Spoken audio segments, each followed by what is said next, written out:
मित्रों प्रणाम।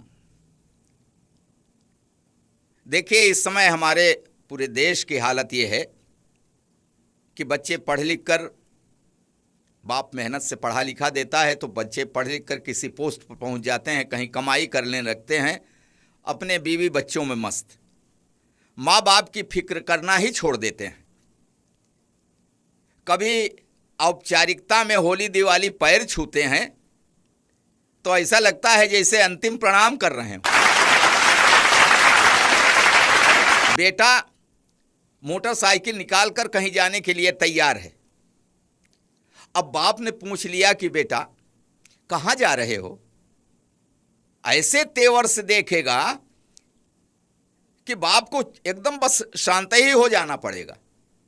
फिर से बाप अगर पूछ ले तो हो सकता है कि जिस काम को निपटाने वो जा रहा है कहीं, उस काम को निपटाने से पहले बाप को ही निपटा दे। ये हालत बन गई है। तो शरीर तो वैसा मजबूत नहीं रहता कि बुढ़ाई में वो जवान बेटे से लड़े बाप, मगर बाप की जहां मजबूती है, जब वो अपनी पर उतर आता है तब बेटे को अपनी औकात का पता लगता है। सुनिए, एक सच्ची घटना पर एक कविता मैं सुना रहा हूं। दिमाग में रखिएगा कि एकदम सच्ची घटना, और ये घटनाएं बढ़ेंगी भविष्य में अगर यही हालत रही, यही व्यवहार रहा बेटों का बाप के प्रति, माँ बाप के प्रति। तो एक बाप के दो बेटे, दोनों अफसर, उन दोनों अफसर बेटों की मां का देहांत हो गया। 13वीं बीती, 13वीं के दूसरे दिन उन दोनों बेटों ने बाप से कहा। फिर बाप ने जो उत्तर दिया मैं आपको वो सुना रहा हूं। एक बार आपकी तालियों का आदेश मिले। देखिए, सच्ची घटना पर आधारित ये कविता। 13वीं के दूसरे दिन बेटों ने बाप से कहा, फिर बाप ने जो कहा वो सुनिए। बाप ने कहा कि खेत बाग घर बेच दूं, चलकर रहूं तुम्हारे साथ शहर में। 1 महीना छोटे के घर, 1 महीना बड़े के घर में। ऐसे ही बंटवारा करते हैं, चाहे जितने कमाई रहे बेटों की। हाँ, आधा समय तुम खिलाओ, आधा खर्च तुम उठाओ, आधा हम उठाएं, ये हालत हो गई है। तो बाप ने कहा कि खेत बाग घर बेच दूं, चलकर रहूं तुम्हारे साथ शहर में। 1 महीना छोटे के घर, 1 महीना बड़े के घर में। ठीक कह रहे हो मेरे बेटों, समझ में मुझसे बढ़कर हो तुम। मैं किसान अनपढ़ गंवार हूं, पढ़े लिखे हो अफसर हो तुम।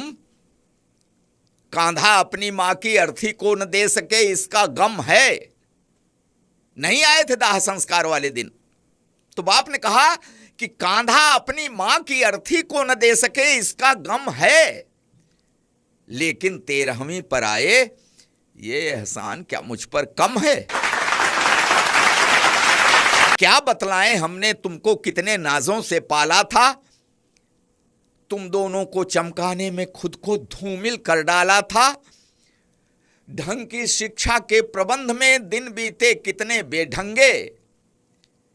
किसी तरह सिर ढका अगर तो पांव रह गए अपने नंगे।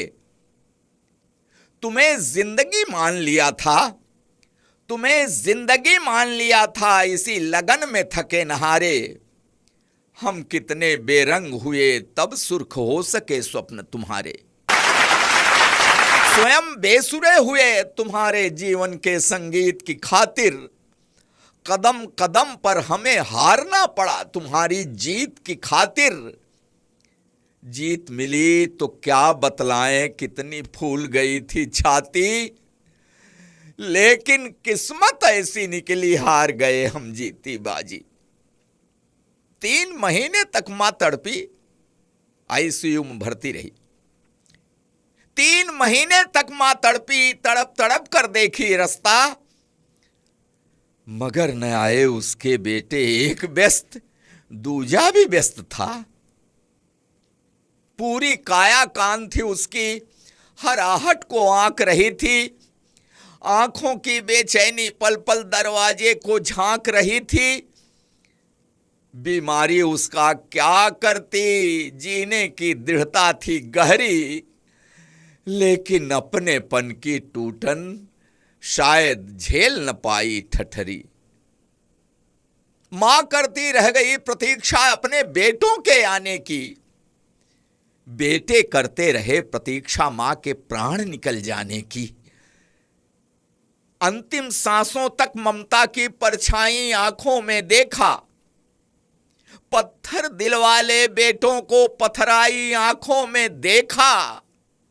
उम्मीदों की ढली दोपहर एक कसैली सांझ हो गई, दो दो बेटों की महतारी अंत समय में बांझ हो गई। दो दो बेटों की महतारी अंत समय में बांझ हो गई। कभी स्वार्थी सगा न होगा कितनी भी ऊंचाई छू ले, मां को भूले बाप को भूले, बाप की तुम संपत्ति न भूले। जो भी पास है बेच के दे दूं, गांव छोड़ दूं, शहर चलूं मैं, कहां से अब विश्वास हो लाऊं, शहर चलूं और हाथ मलूं मैं।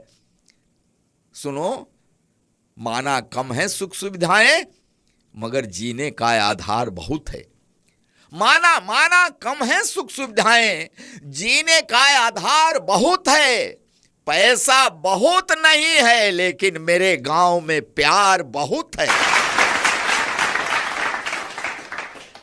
और फिर पछतावा हुआ उस बाप को। बाप ने कहा कि तुम दोनों इंग्लिश माध्यम के स्कूलों में पढ़े हुए हो। याद कर रहा है बाप कि मैंने इतना कष्ट सह के इंग्लिश मीडियम के स्कूलों में इनको पढ़ाया, मेरी ही गलती है, क्यों पढ़ाया इंग्लिश मीडियम के स्कूलों में। तो बाप कह रहा है कि तुम दोनों इंग्लिश माध्यम के स्कूलों में पढ़े हुए हो, अंग्रेजी में बचपन बीता, अंग्रेजी में बड़े हुए हो, तो तुम जो यह बर्ताव किए हो ये ताज्जुब की बात नहीं है। और एक यक्ष प्रश्न की तरह इस पूरे देश के सामने खड़ा हुआ है। कड़ी बात कहने जा रहा हूं, इसके संभालिएगा।